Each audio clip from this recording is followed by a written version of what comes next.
Hi, I'm Robert Irvine, and you're listening to Beyond the Plate with Cappy.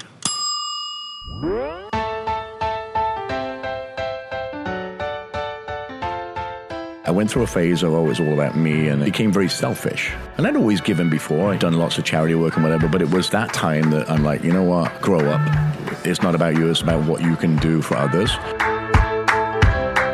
Hey everyone, this is Cappy, and you're listening to Beyond the Plate, a podcast where I sit down in person with the world's culinary elite to explore their journey into the industry and the social impact they have made in their community. Every episode, we share inspiring stories of what it means to be in today's hospitality industry. This episode was recorded live at the 17th Annual Food Network and Cooking Channel South Beach Wine and Food Festival in Miami, Florida, at the Lowe's Miami Beach Hotel.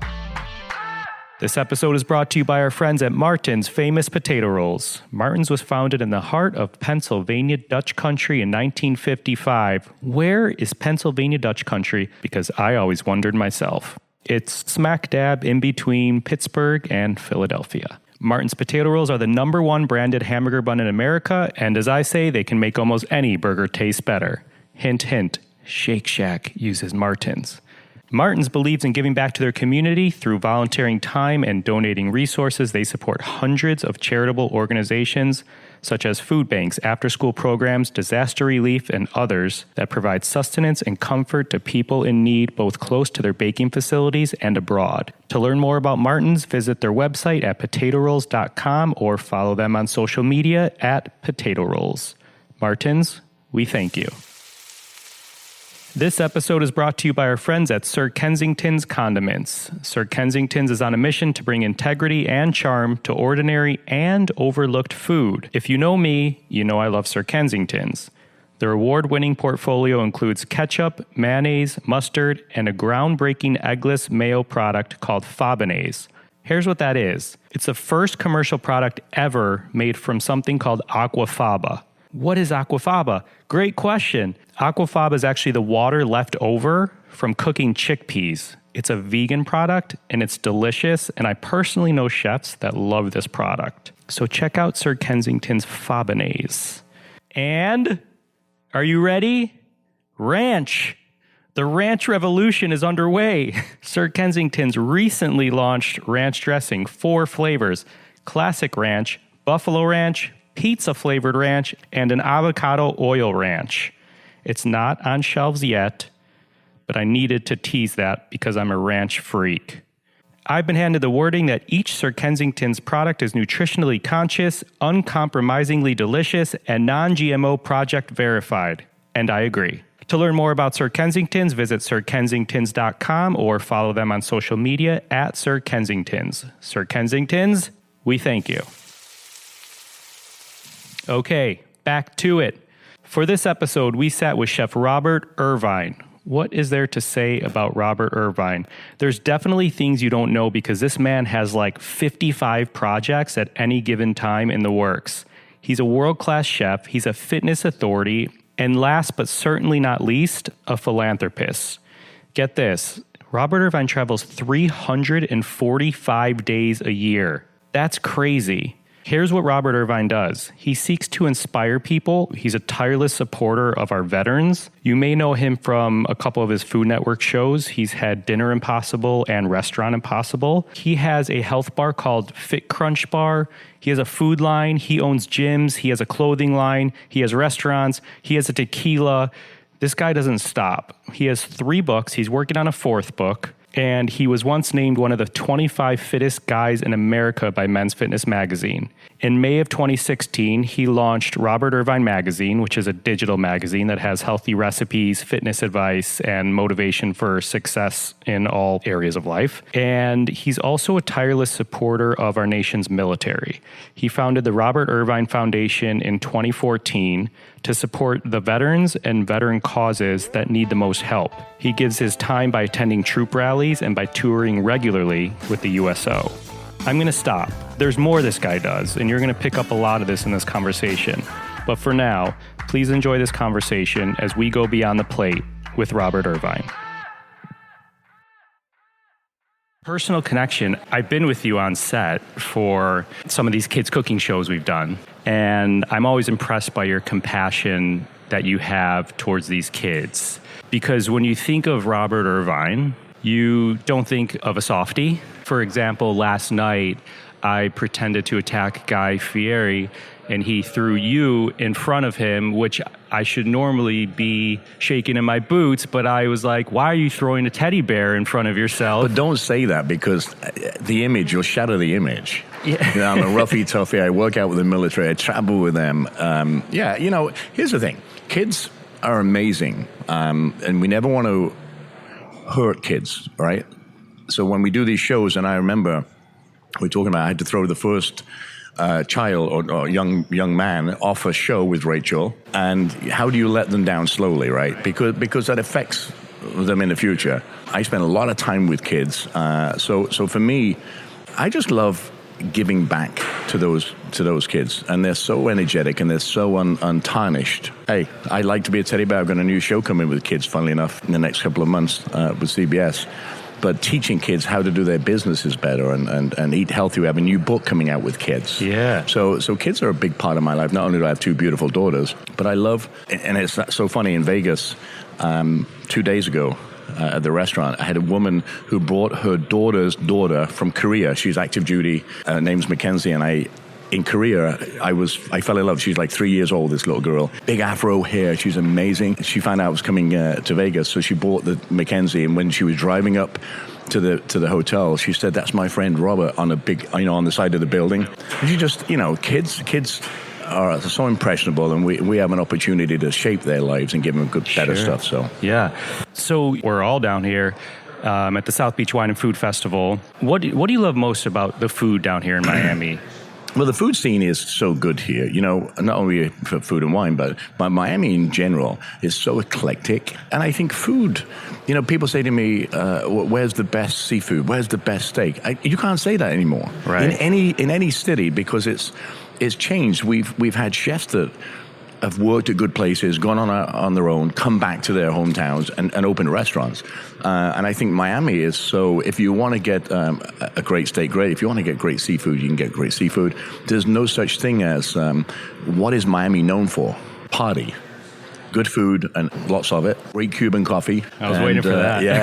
You can't go wrong with Cuban coffee. So Miami's just a fun time for me. Food and wine is where we get to see old friends, make new friends. Is there anyone you look forward to seeing when you come back, or anyone new that you haven't met? Well, I think there's always new people, right? Yeah. Whether it be on television or chefs coming through.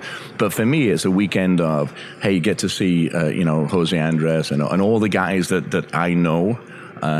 Michael Mee, just great guys that come together because we're also busy. So when you get to hang out for a little bit and have a couple of drinks and see what's going on and catch up, it's fun.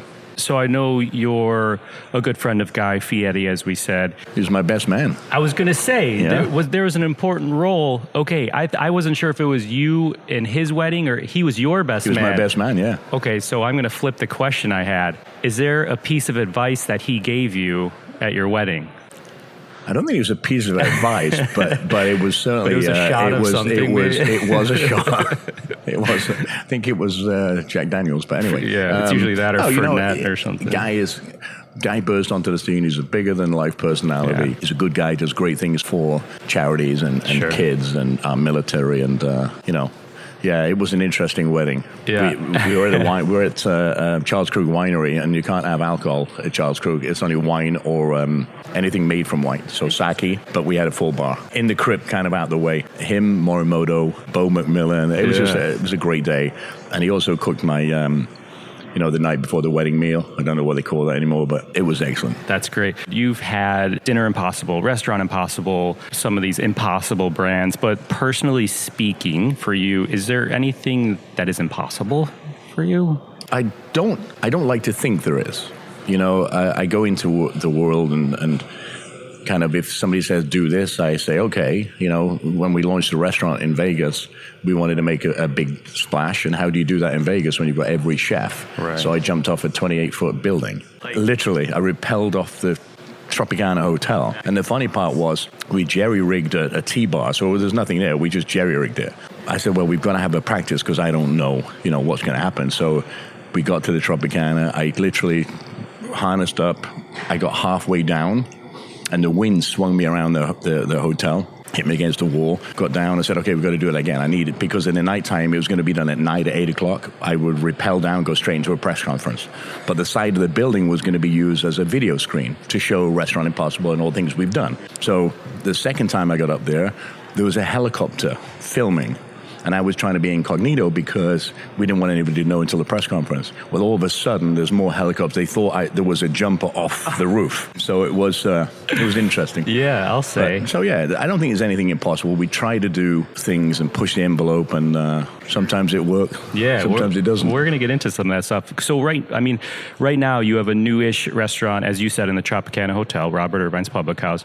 You have a restaurant open, correct me if I'm wrong, at the Pentagon in Inside 2016. the Pentagon, yeah. You have Robert Irvine's Fit Crunch Bar, a baked bar that you said is arguably the best protein bar ever made. You have Robert Irvine Magazine. You have Robert Irvine Foods. And we have Boardroom Liquor. We have a whole liquor line. We have tequila. This is probably half of what you do, yeah. Do you ever take a day of rest? And if so, what does that look like?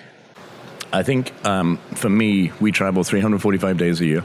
I just literally from December the 22nd till today, we were in Spain, United Arab Emirates, Afghanistan, Iraq on Christmas Day, Poland, Cayman Islands, and I've just come back off a 6-week world tour, literally 4 days ago, starting in Salem, Massachusetts, 2 places in Mexico, New York City, Switzerland, Italy, Ethiopia, Senegal, Casablanca, and Sri Lanka. That's insane. Yeah. And I hear that often when I'm around you, if there's someone who hasn't met you, but it's that you don't stop, and that's an incredible thing. So I want to remind you of something which you probably don't remember because this was ages ago, but you and I had a conversation before you were on TV, like early 2000s. Wow. And it was about TV chefs versus entertainers. And we talked, and to be candid, you were quite tough on people on TV.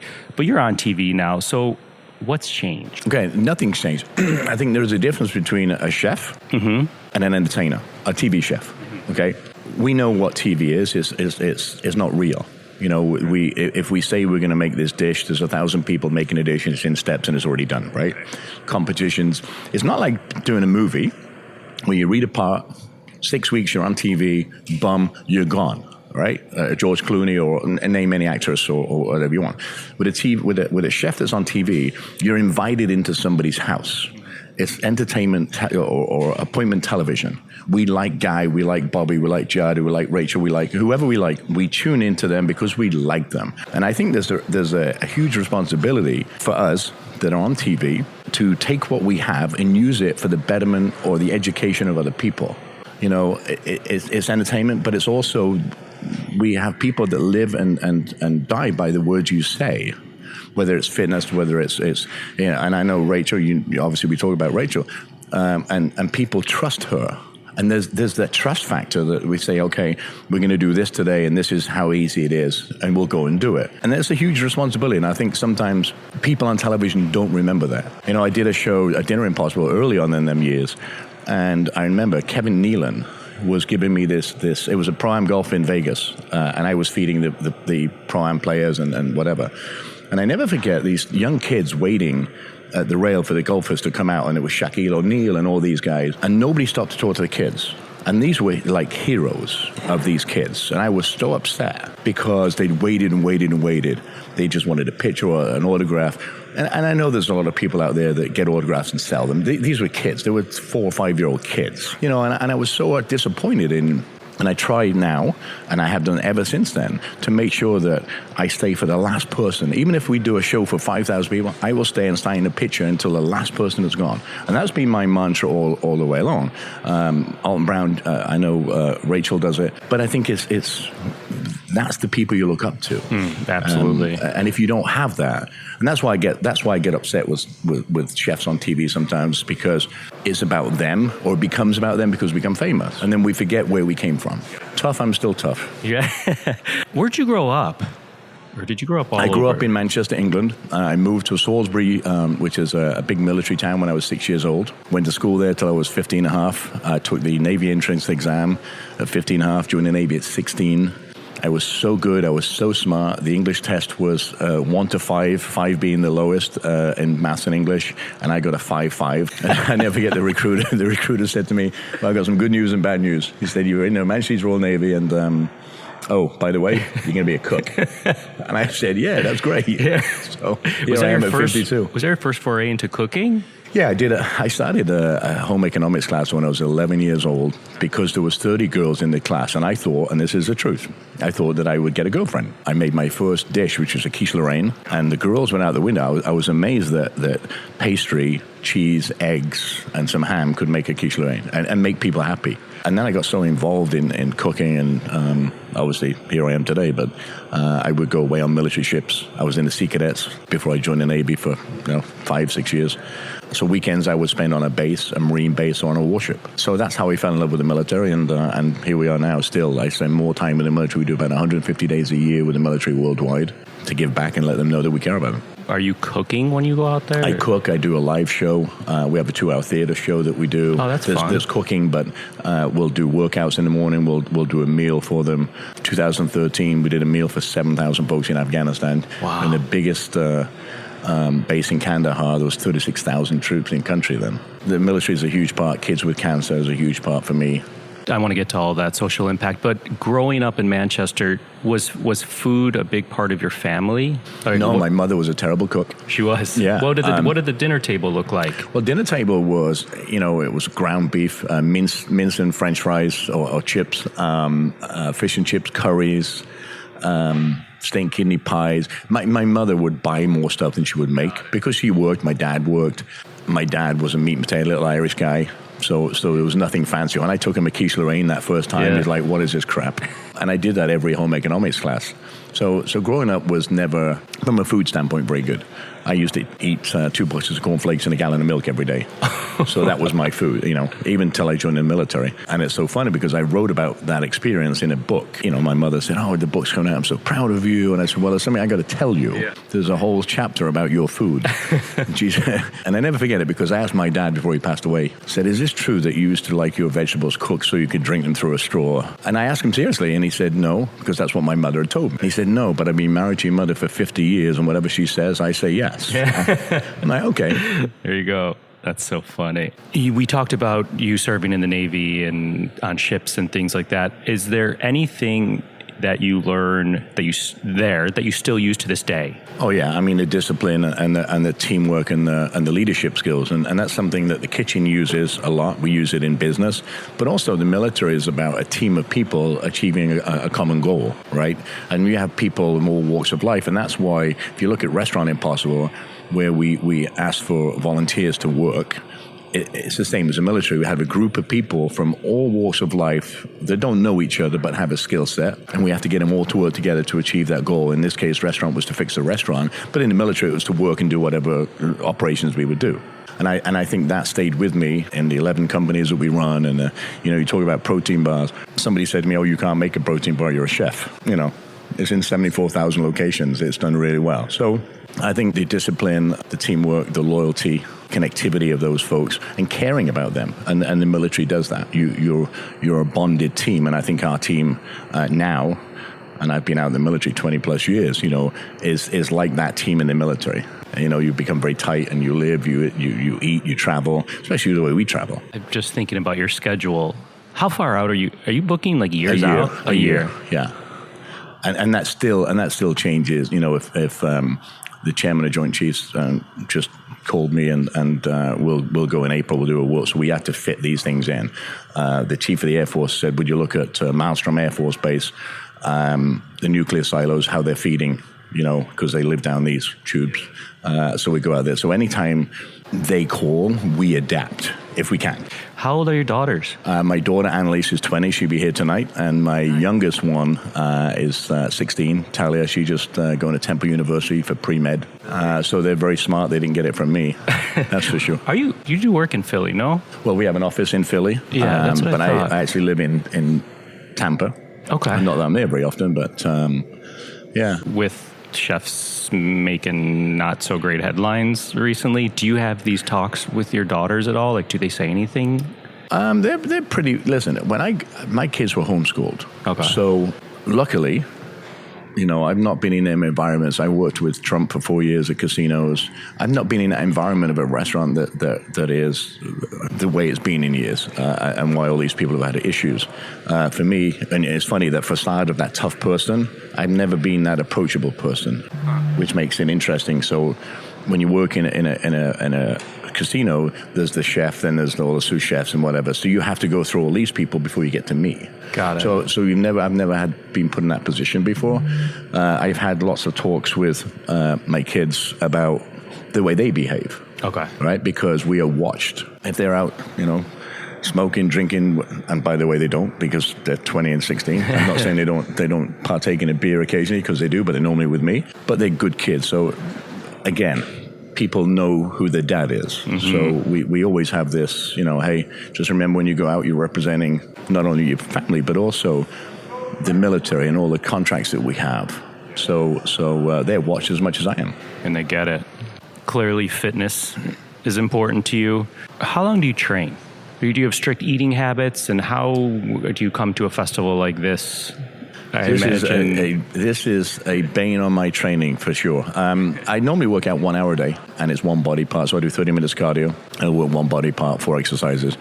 Eating, I eat about 7 meals a day, small meals, really? Every 2.5 hours. I drink tea, black tea, and, listen, I drink tequila is my favorite drink, but I don't go overboard. I know, it's kind of, again, that's a military coming back. When you've had enough, and you say, okay, I've had enough, I'm going to bed. Where young people, not like us old guys, can continue, I go to bed. So I know that limit. I guess we weren't out super late last night, but it wasn't early. And then I know you were up doing some media stuff before we're talking right now. Do you go off of are you good with a few hours? Good. I'm really good. Listen, we just did this 6-week trip and different time zones. I get 3 or 4 hours of sleep. I'm good to go. Yeah. And my wife is like, I don't know how you do this stuff. I don't, she's got to have a 12-hour sleep or something, Yeah. I think your body gets used to it, so yeah, we'll do this. I'll go for lunch with Bobby. I'll work out this afternoon, and we'll do some meetings, and then we'll do it again tonight. Back to it, right. I hear you. As we've talked about throughout this conversation, also important to you is giving back. Yeah. And it's a huge part of this podcast, social impact and community and things like that. So I want to touch on the Robert Irvine Foundation. Mm-hmm. What's the main focus of the main focus is to take care of our military families, wounded warriors, and kids with cancer. That's the mission statement to help those folks. So what does it do? Well, we are partnered with Gary Sinise. So Gary Sinise Foundation, Robert Irvine Foundation. We do about 15 events together a year. So we do what we call Invincible Spirit Festivals. I cook for 10,000 at a time at the hospitals and bases around the country. Gary puts on a concert. In fact, we're looking right now to do one in Germany, May time. And I think we raise money and we give out grants every year to build homes. I work with Gary. We give Gary a lot of money. We built 74 homes for severely handicapped warriors. We buy dogs from puppies to be trained for post-traumatic stress. We have 2 right now, Apollo and Reagan, that are being trained right in Tampa with Valor service dogs. We fly people to, museums, World War II museums, to D.C. We buy things for, the homes, welcome home parties for the troops. So basically, we get a couple of thousand asks a year of money. We work with TAPS organization, Transition Assistance Program, Tragedy Assistance Program. So I think that we cook for Gold Star families. There's an awful lot. It's too much to say in one breath, but we touch every facet of Congressional Medal of Honor winners. We do their dinners every year. Special Operations Command. We literally do everything military and veteran and family driven. What was your aha moment for this? You grew up in military and service, but when did you realize that you had to give back? I think, and it's kind of interesting, and this will probably shock you, or it may shock you. I'm this righteous guy that I just said about TV chefs, right? So when I first started, and I never forget it, it was 2000 when we did actually hear the Food Network Awards. So first time I met Rachel. I sat there for 6 hours. It was the worst program on the planet. I remember that. Oh, my goodness. At the Jackie Gleason Theater. Yeah, exactly. Dinner Impossible was a hit at that time. It was new because it wasn't a dump and stir cooking network. It was action. And I thought, you've made it. I was making, I don't know, $4,000 an episode, something like that. And I thought I was working 5 days a week, and the 2 days we shoot the show. So I was still working in a casino 5 days a week. I went through a phase of, it's all about me. And, I got a nice car, and I've still got 2 kids and a wife, but became very selfish. And I'd always given before. I'd done lots of charity work and whatever, but it was that time that I'm like, you know what? Grow up. It's not about you, it's about what you can do for others. And it was that moment that I threw myself into a lot more charity stuff, all military-driven and kids-driven. We worked with Sinise and all these other folks. So I think 3 or 4 years, I can't even remember how long ago it was, for maybe 4 years we started the foundation, which to start a foundation is a lot of work, a lot of paperwork and a lot of ridicule, a lot of scrutiny, and so there should be. But we give 100% of the money we make away. I pay for the charity, out of my own pocket. That's so incredible. Stamps and everything else, and people. And I think that was the kind of, hey, wake up, it's not about you. And since then, we work tirelessly. And I mean, if we get some spare days, I'm like, okay, where can we go? Food bank in Vegas. We can go. We can do some, whatever it is, or we can go and see some kids in hospital. Or I just think it's again, I talk about responsibility. My kids go to soup kitchens. They work. I don't ever want my kids, because I never had it. They get it. You've instilled that on them. Okay. I want them to understand there are people less fortunate out there, and we live that. It's not something that somebody says because it's a radio show or TV show. We live and breathe that, our whole team. So I think they have grown that way to understand that they're privileged. We get to come to Miami, we get to go to Disney, we get all these things that other people don't do. So A, respect it, and B, work for somebody else. And it's so funny because both of my girls are doing that. Like my 20-year-old Annalise is just finished she's going to a doctorate, so it would be a master's in pediatric speech pathology. So she'll be going to Boston this year to do a doctorate. And my little one, as I said, is doing pre-med. So they're both into giving back in medical field, but in a different way. I think they get it. And I think the more we do, the more fun it is. It really is. And I can tell you, when I write a check or checks to give these folks away for the different foundations, there's nothing like it. It's such an elating feeling when you're saying, so we paid for a part of a bone marrow transplant. The young lady had stage 4 cancer. She actually passed away. And that was a huge thing for me because I'm very close to their family. But we made money to be able to afford that for them. So I think that's what it is. That's the stuff that keeps on giving. I want to be very honest with you. This sounds silly coming from me to you, but I've been stressed as hell for my work and different projects I have going on. And I knew I needed to hit the ground running with getting prepared for this interview and the other ones we have coming up. I was feeling cloudy. I was feeling a little stressed, and I'm like, all right, I just got to start. I just got to do this. So I started reading the material on you. And I came across this paragraph on your foundation website, and I wanted to read this because it literally gave me the chills reading it and just kind of cleared all the crap out of my mind. It says, since the foundation's creation, we have fed over 125,000 wounded warriors and their caregivers through our partnership with the Gary Sinise Foundation, supported the building of smart homes for severely handicapped service members, and funded a number of local and regional programs designed to bring joy or lighten the burdens of our nation's heroes. You must be very proud. You got me crying, Jesus. You got me there, Jesus. Yeah, here's what I think. I'm very proud, but I think we can. There's always more. I look at these guys and girls that are amazing. I mean, I've seen some that have, and not to put a downer, but have lost limbs and marriages and families and kids through post-traumatic stress, and it brings me joy, and it really does, to go to a hospital with a dog and just sit and talk to them, or somebody, especially, you don't hear so much about them now, but that has just been injured on the battlefield. Not so long ago, 12 Marines in California hit a gas pipe. I know the mother and the Marines. So I just think any chance we have to do something, and yes, it's the military, but it's not only the military for me. It's just, it can be the guy in the street. We are put on this planet, and again, this is an epiphany. It's not new. I look at Jose Andres, it does the same thing, right? So he's become a very close friend of mine, and what he does with feeding and disaster areas. When you wake up in the morning, there isn't a bad day. You know why? Because there's somebody else having a worse day somewhere else, and you pick up the phone, and social media and all these things are uplifting. So if we can do something, and I try, and Justin's sitting over there somewhere, but he'll tell you, if I've got spare 5 minutes, we're doing something. And that's why I'm so busy. And people say, well, you can't contain that. You can't keep doing that. Well, I've been doing it for 8 years. It's not changing because I get so excited about it. And I hope that excitement from me is infectious to the people that we touch and changes their joy. And it's funny because this young girl that passed away, I'm still very close with her family, but it made a huge difference to her in her life.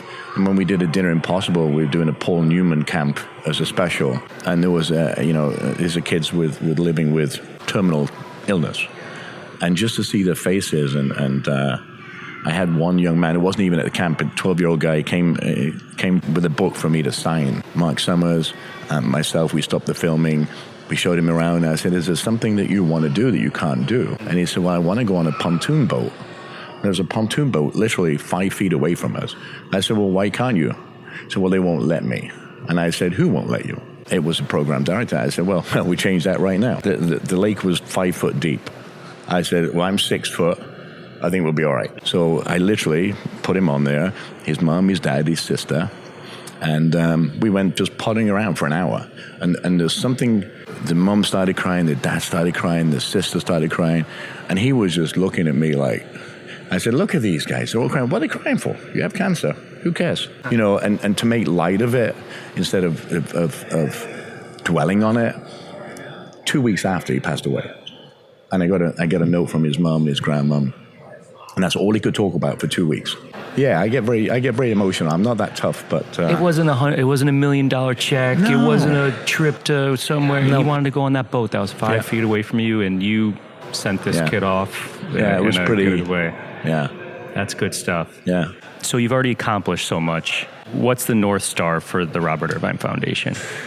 Continue to do more work. There is so much need out there. The foundation itself will continue to build homes, continue to do the transition program, the tragedy programs, all the things that we do. But for me, it's about education. You know, we have an active duty force now of 1.4 million men and women in our military. We have an obesity spend per year of 1.7 billion. Inside the military. So for me, I'm very blessed. I get to work with the chairman, the vice chairman, and all these folks to look at a feeding project and how do we re-educate, how do we retrain the purchasing of food within that. And that was my goal. How do we make our military healthy? How do we make people have more fun? Kids and families got a new book with kids coming out. I mentioned that earlier, Fit Family. You know, just keep doing the same things, having fun. I like to have fun. I like to travel.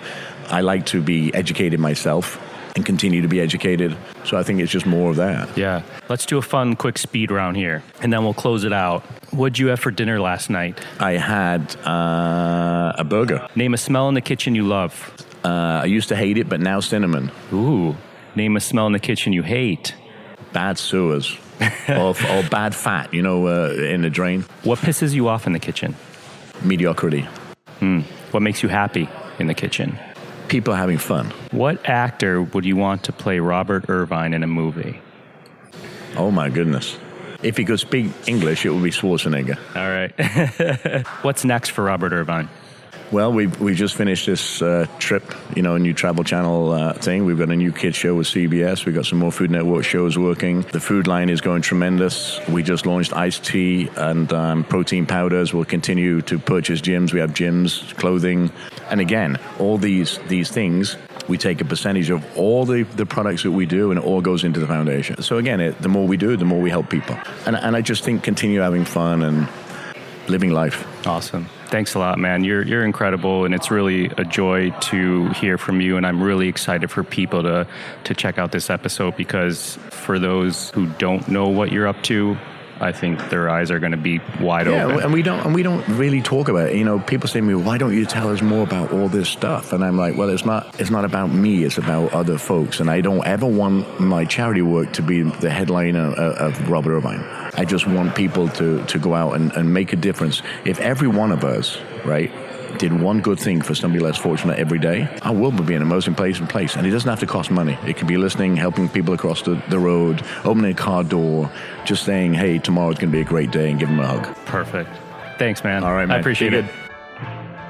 Quote, if every one of us did one good thing for somebody less fortunate every day, our world would be an amazing place. Thanks again to Chef Robert Irvine. Find more on him at chefirvine.com. Join us next week when Beyond the Plate presents Just the Plate, a short segment where chefs describe a dish that is meaningful to them. Find me and keep up to date with this podcast across all social media platforms at On Cappy's Plate or go to beyondtheplatepodcast.com. Beyond the Plate is on Twitter at BT Plate Podcast and Facebook. Season 2 of Beyond the Plate is presented by Martin's Famous Potato Rolls. And a big thank you to our partner, Aisle 8 by Flavor Gallery, who supplied all of our signature hats and t-shirts to our Beyond the Plate guests while we were down in Miami. These will be coming to the Aisle 8 by Flavor Gallery site soon. And another little heads up, Robert Irvine has a new collection with Flavor Gallery, some super fun tequila-inspired t-shirts. So go to Flavor Gallery, that's FLAVOUR, flavorgallery.com to check those out. This episode was produced by myself along with Ian Cohen, Joe Yeaton, and Sean Petrosian. Big thank yous all around, as always, and our music has been composed by Goldford. He recently teamed up with Space Primates and has a killer new song called My Life, so Google that one or find it on Spotify. As always, a special shout out to my wife, Katie. Please rate, review, and or subscribe to this podcast on your listening site of choice. Thank you for listening to Beyond the Plate. I'm Cappy, and remember, there are never too many cooks in the kitchen.